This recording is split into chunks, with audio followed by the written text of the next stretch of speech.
Okay, back in the saddle for a few seconds here. So you can see we have our next creek crossing here, or trestle crossing. And so again, this is the same river that we just crossed just back there. Okay, so this is the Little Savanne River. So we're going to pause here for a second and then work our way across the trestle. All right, here we go. No milepost marker on this one here, but again, this is the Little Savanne River. This trestle, this one is 65 feet long, more or less. Again, I'm just working off of what I see, can measure on Google Earth. You can see the height of this. This one, I think I pegged around 7 feet or so. I'll have a measurement up on the screen there for you. You can see the top part is seen better days, especially this side here. You can see it's all kind of coming apart. But it's interesting when you see the bottom parts of all of these trestles, they're actually in pretty good shape, which is quite amazing. So what we're going to do is we're going to pause here and then take a look at the bottom of the trestle.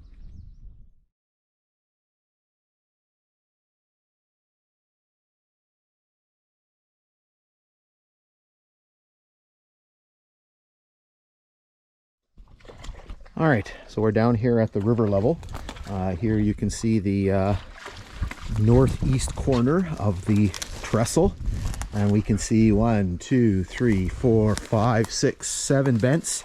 You can see some of the piles from a previous structure here. The bridge itself is, let's give her 6.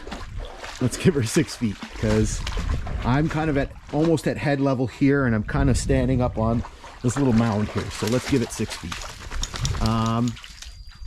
A little bit hard to see on this side, so maybe what we'll do is we'll jump the grade. We'll go over on that side and see if we can get a little bit better. It's all swampy in here, so it's hard to see anything. All right, northwest corner. You can see a bucket down here. Anything on the bucket? Nope. Not much better view here. Dogs under the trestle. Again, it looks like it's in pretty darn good shape. Even the top part on this one looks okay.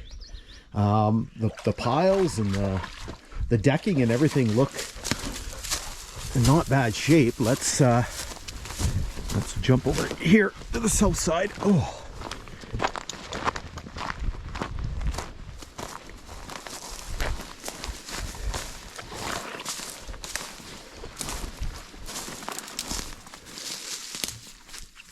Again, you can see it looks okay on this side. Beaver's been in action here. Whoa, that was almost catastrophic there. It's hard to see kind of backlit till the sun goes behind the cloud here. Okay, so let's hop back up on the grade here and keep plugging along to the west.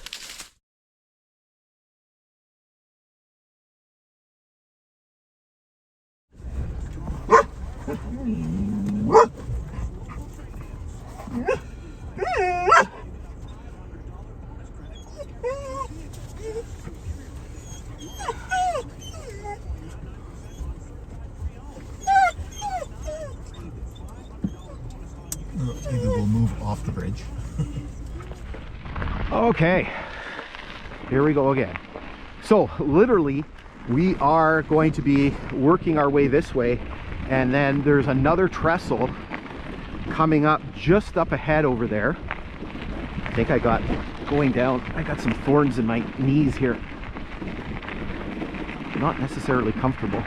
The cloud is really helping with the lighting. You can see you get these light and dark patches, but way better than it was this morning where it was just really hard to see certain things. At least there's times where you get some shade here. Might have to take a few more pictures of one of the other trestles, because when we were there it was kind of all backlit.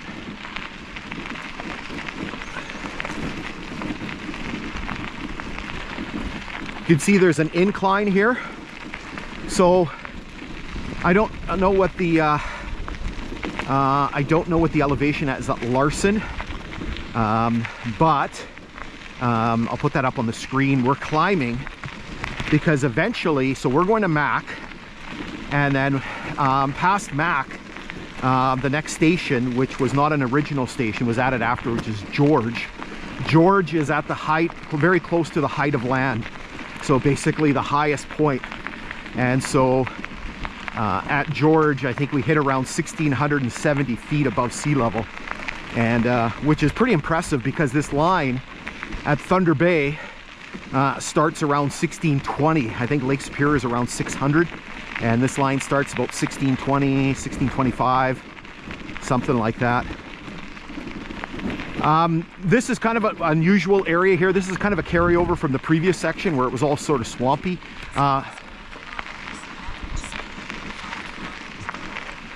We've done 20 kilometers according to my watch, but I get off and walk around a little bit, and that's counting that too. So again, this is kind of swampy, a carryover, but as we kind of go up, what's going to happen is we're going to get into sort of a continuous sort of upland area. There's a few little pockets of kind of where it's a little bit swampy, but nothing like boggy like this.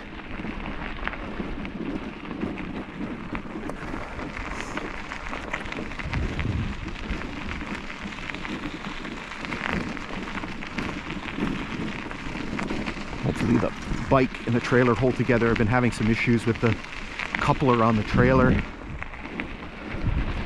seems to want to torque, and then it loosens my back axle, and that causes all kinds of problems.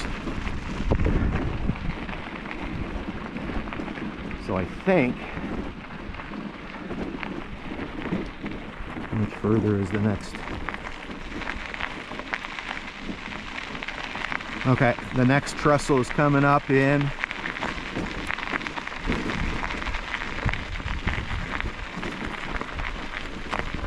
400 meters.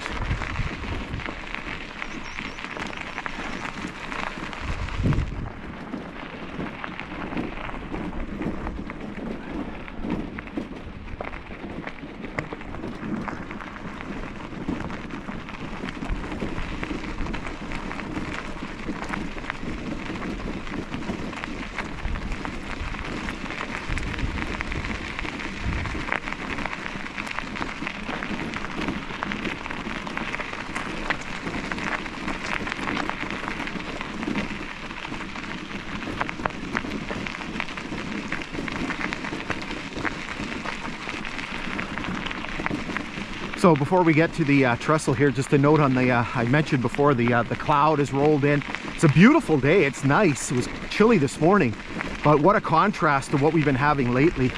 So again, last week I had to redo part of the hike because it rained. It was cold, it was miserable. I got all wet. Then even the next day I came back, it was sunny. 2 days later I came back. It was sunny, but it was not particularly warm, and it's just been like that kind of the last sort of week and a half. And so finally today it feels warmer. There's no cold breeze. I got long pants on, but I have a long sleeve shirt on, but it's just I just have one layer. I took the second layer off.